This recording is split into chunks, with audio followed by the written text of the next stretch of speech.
ఆంధ్రప్రదేశ్ ముఖ్యమంత్రి చంద్రబాబు నాయుడు, ఆయన తనయుడు మంత్రి నారా లోకేష్ ప్రచారం చేసుకునేది ఒకటి, వాస్తవంగా జరిగేది ఒకటి.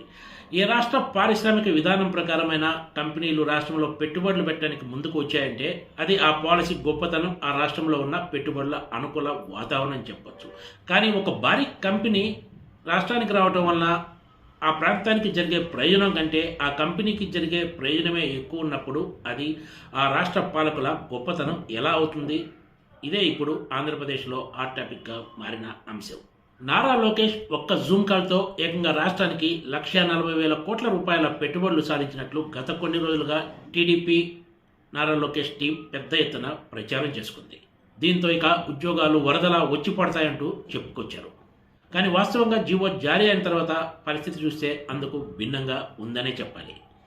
ఆంధ్రప్రదేశ్లో యూనిట్ ఏర్పాటు చేయబోతున్న ఆర్సిలర్ మిట్టల్ నిప్పన్ స్టీల్ యూనిట్కు ప్రభుత్వం కల్పిస్తున్న రాయితీలు చూస్తే ఈ యూనిట్ వల్ల ఆంధ్రప్రదేశ్కు కలిగే ప్రయోజనం కంటే కూడా ఆ కంపెనీకి కలిగే ప్రయోజనమే ఎక్కువ ఉందనే చర్చ అధికార వర్గాల్లో సాగుతోంది. ఎందుకంటే చంద్రబాబు నేతృత్వంలోని కూటమి సర్కార్ ఆ కంపెనీకి పెద్ద ఎత్తున మేలు చేయబోతోంది. చంద్రబాబు నాయుడు ఎప్పుడు అధికారంలో ఉన్నా కూడా ఇదే మోడల్ ఫాలో అవుతారు. రాష్ట్రంలో పెట్టుబడులు పెట్టే కంపెనీలకు భూములు, ఇతర రాయితీలు పారిశ్రామిక విధానం ప్రకారం ఇవ్వడం మామూలే. కానీ ఇక్కడ చంద్రబాబు నారా లోకేష్ మోడల్ మాత్రం అందుకు భిన్నంగా ఉందని చెప్పొచ్చు. ఆంధ్రప్రదేశ్ దివాలా తీసి ఉందని చెప్తూ ఆర్థికంగా ఎంతో బలంగా ఉన్న ఆర్సిలర్ మిట్టల్ నిప్పన్ స్టీల్ ప్రాజెక్టుకు భారీ ఎత్తున రాయితీలు ఇవ్వాలని నిర్ణయించడం, ఈ మేరకు జీవో జారీ చేయడం ఇప్పుడు హాట్ టాపిక్గా మారింది. ఆర్సిలర్ మిట్టల్ నిప్పన్ స్టీల్ ఆంధ్రప్రదేశ్లోని అనకాపల్లిలో మొత్తం ఏటా 17.8 మిలియన్ టన్నుల సామర్థ్యంతో స్టీల్ ప్లాంట్ ఏర్పాటు చేయాలని నిర్ణయం తీసుకుంది. ఇందులో తొలి దశ కింద 7.3 మిలియన్ టన్నులు, తర్వాత రెండవ దశలో ఏటా 1,03,00,000 టన్నుల స్టీల్ను ఉత్పత్తి చేయనున్నారు ఈ యూనిట్ ద్వారా. తొలి దశ యూనిట్ కోసం ప్రభుత్వం 2,200 ఎకరాలు, రెండవ దశ యూనిట్ కోసం 3,800 ఎకరాలు కేటాయించడానికి నిర్ణయం తీసుకుంది. దీంతో పాటు కంపెనీలో పనిచేసే ఉద్యోగుల నివాస టౌన్షిప్ కోసం కూడా ఏకంగా 400 ఎకరాలు ఇవ్వాలని నిర్ణయించారు. ఈ పెట్టుబడి ద్వారా తొలి దశలో వచ్చే ఉద్యోగాలు 20,000 అయితే రెండవ దశ ద్వారా వచ్చే ఉద్యోగాలు 35,000.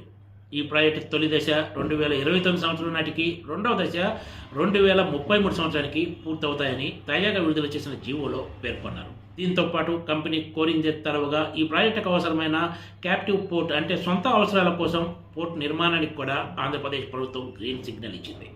ఈ పోర్టుకు భూమి ఇవ్వడంతో పాటు ఇతర రాయితీలు కూడా కల్పించబోతున్నారు.